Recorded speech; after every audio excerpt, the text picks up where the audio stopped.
cerita yang punya logika. Bagi yang tidak punya logika, skip aja. Aplikasi Peduli Lindungi menurut saya adalah sebuah jawaban terhadap kebutuhan di era pandemi ini. Saya tidak ingin berpromosi, tapi saya merasa ini adalah sebuah pilihan yang tepat ketika kita masih harus mencegah penularan cepat COVID-19, sementara tetap harus bergerak di luar rumah. Peduli Lindungi adalah sebuah aplikasi digital yang memuat informasi riwayat vaksinasi COVID-19. Pemerintah saat ini memerintahkan warga menunjukkan bukti vaksinasi yang termuat dalam aplikasi tersebut bila hendak memasuki ruang publik tertentu. Termasuk di dalamnya adalah kalau kita hendak ke mall, ke pusat perbelanjaan, pusat perdagangan, restoran, rumah makan, kafe, tempat wisata umum, fasilitas olahraga, dan sejumlah fasilitas publik lainnya. Bukan saja pengunjung, karyawan di tempat-tempat itu pun harus menjalani kewajiban serupa. Begitu pula mereka yang hendak menggunakan transportasi umum harus menunjukkan Peduli Lindungi di terminal, di stasiun, pelabuhan, bandara. Dan ini juga menjadi kewajiban bagi pabrik, kantor, tempat kerja yang diizinkan untuk beroperasi dalam skala terbatas saat ini.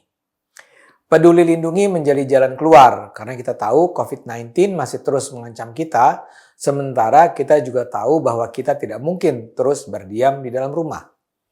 Masyarakat kan harus keluar rumah, berbelanja, bekerja, beraktivitas, menggerakkan roda ekonomi.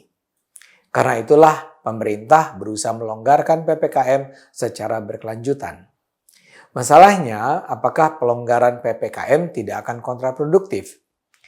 Bagaimana kalau begitu pengetatan dilonggarkan, masyarakat bertemu di ruang-ruang publik dan si virus jahat kembali memperoleh jalan untuk menyebarkan diri? Kalau saja 70% masyarakat sudah divaksin, kekhawatiran kita bahwa penularan corona akan kembali terjadi mungkin akan berkurang. Kalau saya datang ke sebuah restoran dan saya tahu bahwa semua orang yang berada di sana sudah divaksin lengkap, saya akan merasa nyaman. Saya juga tidak akan ragu-ragu mendatangi dan berbelanja di mall kalau saya tahu pengunjung dan karyawan di sana sudah divaksin 2 kali. Berbagai kerja, tempat usaha, pabrik akan bisa beroperasi dengan penuh percaya diri kalau mayoritas pekerjanya sudah divaksin.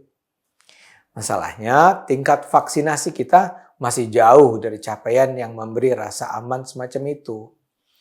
Berdasarkan laporan 4 September 2021, baru sekitar 38 juta orang di Indonesia yang sudah divaksin 2 kali. Padahal target vaksinasi di Indonesia adalah 208 juta warga. Jadi masih akan ada perjalanan panjang sebelum kita akan tiba pada tahap yang kita kenal sebagai herd immunity, yaitu saat di mana kita merasa bisa hidup relatif normal karena mayoritas warga diasumsikan sudah tidak akan lagi menjadi medium penyebaran COVID. Sebelum itu tercapai, alternatif yang ditawarkan Peduli Lindungi menjadi nampak sangat relevan. Bila ini terbukti sukses, bukannya tidak mungkin pola serupa akan diberlakukan untuk sekolah misalnya, atau menonton pertunjukan, atau menonton pertandingan olahraga. Prosedur penggunaannya juga sederhana. Kita tinggal membuka aplikasi Peduli Lindungi yang sudah kita download dari Play Store di smartphone kita.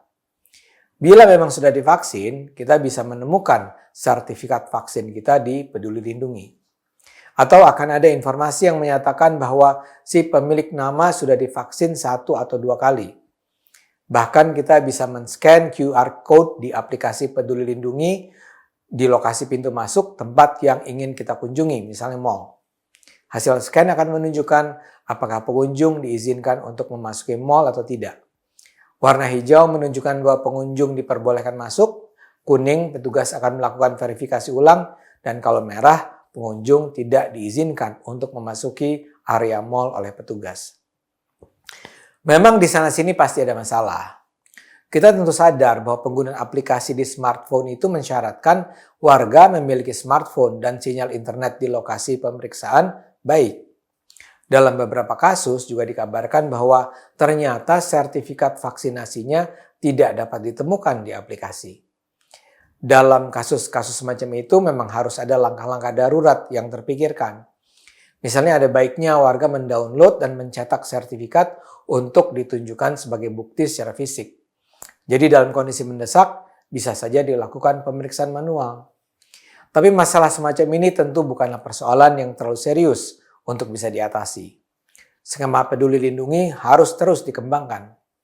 Masalahnya memang di pihak lain seperti biasa, di Indonesia ini ada saja pihak-pihak yang entah kenapa berusaha menyebarkan kabar bohong yang bisa mengurangi antusiasme masyarakat untuk menggunakan Peduli Lindungi. Misalnya saja, muncul kabar bohong bahwa aplikasi Peduli Lindungi rawan phishing dan malware. Phishing adalah penipuan untuk mencuri data pribadi kita melalui internet. Sementara malware adalah perangkat lunak yang dirancang untuk menyebabkan kerusakan pada komputer. Para penyebar hoax itu menyarankan kita tidak membuka aplikasi Peduli Lindungi karena rawan pencurian data, terlebih yang berhubungan dengan mobile banking. Tentu saja itu bohong, namun tetap saja viral beredar. Upaya merusak juga misalnya terlihat ketika muncul berita bahwa sertifikat vaksin COVID-19 milik Presiden Joko Widodo beredar luas di dunia maya. Narasinya, kalau sertifikat Jokowi saja beredar luas, tidakkah itu menunjukkan kerentanan sistem? Ternyata belakangan diketahui bahwa itu terjadi karena ada seorang warga memperoleh NIK Jokowi di internet dan mengetahui tanggal vaksinasi presiden yang memang tersebar luas di media. Kemudian si warga ini mencoba figur periksa sertifikat di laman Peduli Lindungi. Maka diperolehlah sertifikat presiden yang kemudian disebar sehingga viral untuk menggambarkan betapa rentannya aplikasi Peduli Lindungi sehingga dengan mudah dibobol untuk memperoleh data pribadi di aplikasi Peduli Lindungi. Begitu juga ada kasus jual beli sertifikat ilegal yang terekam dengan sistem yang terkoneksi dengan aplikasi Peduli Lindungi. Oknumnya sih sudah ditangkap polisi. Dia adalah staf tata usaha di salah satu kantor kelurahan di Jakarta yang punya akses ke sistem aplikasi dan terkoneksi dengan aplikasi Peduli Lindungi. Dengan akses itu ia dapat membuat sertifikat vaksin tanpa melalui prosedur yang benar dan tanpa perlu melakukan vaksinasi. Dan terakhir, tentu saja berita yang paling menarik perhatian adalah berita kebocoran data dalam program e-hack atau Electronic Health Alert Card. Isu yang berkembang terdapat data pribadi lebih dari 1 juta orang terpapar di server terbuka akibat buruknya protokol privacy dalam aplikasi program tersebut. Padahal aplikasi itu digunakan sebagai syarat wajib bagi setiap pendatang dari luar negeri yang masuk ke Indonesia, baik warga negara Indonesia maupun orang asing, dan juga dibutuhkan untuk penerbangan domestik.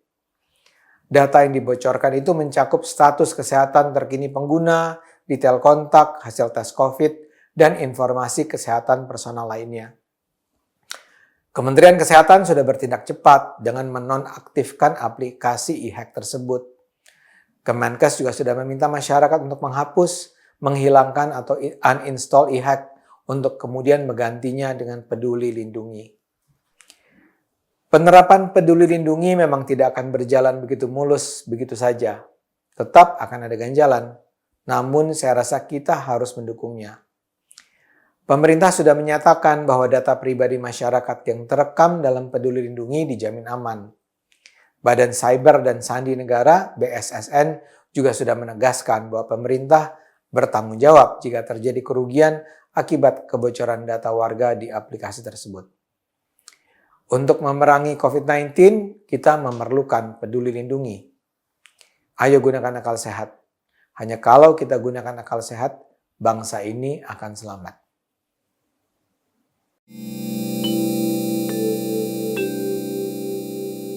Video ini hanya untuk mereka yang punya logika. Bagi yang tidak punya logika, skip aja.